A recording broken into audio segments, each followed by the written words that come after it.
नमस्कार, मैं हूं अनिल वर्मा शेखर। आई विटनेस न्यूज़ पर आज देखिए, कांग्रेस स्वाभिमान यात्रा, पटेल पर प्रतिस्पर्धा में इंदिरा को ही भूले कांग्रेसी। समय के बदलाव के साथ पूर्व पीएम इंदिरा गांधी को भूलने भुलाने का काम भी शुरू हो गया है और ये काम कोई और नहीं बल्कि कांग्रेस खुद कर रही है। सरदार पटेल को अपनाने की प्रतिस्पर्धा में कांग्रेस ऐसी जुटी कि अपनी ही पूर्व राष्ट्रीय अध्यक्ष और पूर्व पीएम को भूला बैठी।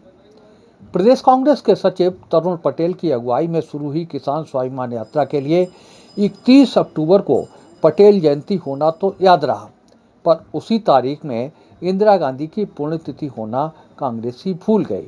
ये है नए जमाने की कांग्रेस। किसान कांग्रेस ने 31 अक्टूबर को फर्रुखाबाद से किसान स्वाभिमान यात्रा की शुरुआत की। 31 अक्टूबर की तारीख मुख्य रूप से दो मुख्य घटनाओं के लिए रेखांकित की जाती है। 31 तारीख को पूर्व प्रधानमंत्री स्वर्गीय इंदिरा गांधी की पुण्यतिथि है, तो इसी दिन पूर्व गृह मंत्री स्वर्गीय सरदार पटेल की जयंती भी है। कुर्मी वोटों की खातिर सरदार पटेल को हटाने की तो होड़ लगी है।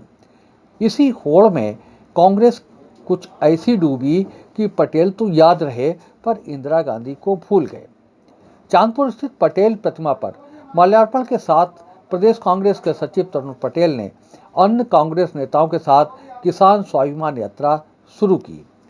प्रगतिशील किसान नारद सिंह कश्यप ने किसान रथ यात्रा के लिए जिस रथ को हरी झंडी दिखाई, उस पर किसान नेता महेंद्र सिंह टिकैत और पूर्व पीएम चरण सिंह से लेकर कई कांग्रेस नेताओं के फोटो तो बने हैं, पर इंदिरा गांधी का फोटो नदारद है। 31 अक्टूबर को पटेल जयंती के रूप में तो रेखांकित किया गया है, पर इसी दिन इंदिरा गांधी की पुण्यतिथि का कोई उल्लेख इस वाहन पर नहीं किया गया है। ये नए जमाने की कांग्रेस है। तरुण पटेल ने पटेल और किसान समस्याओं को लेकर के बड़े बड़े बयान दिए, पर इंदिरा विस्मृति पर उनके पास कोई जवाब नहीं था। ये बहुत पुराना विषय हो गया। सरदार वल्लभ भाई पटेल गांधी को मानते थे और पूरा देश गांधी को बापू कहता था। वो बात अलग है कि सरदार वल्लभ भाई पटेल को 14 में से 9 वोट मिले थे। ये देश का समर्थन था, मगर देश जिसको मानता था, ये देश मानने वालों का देश है।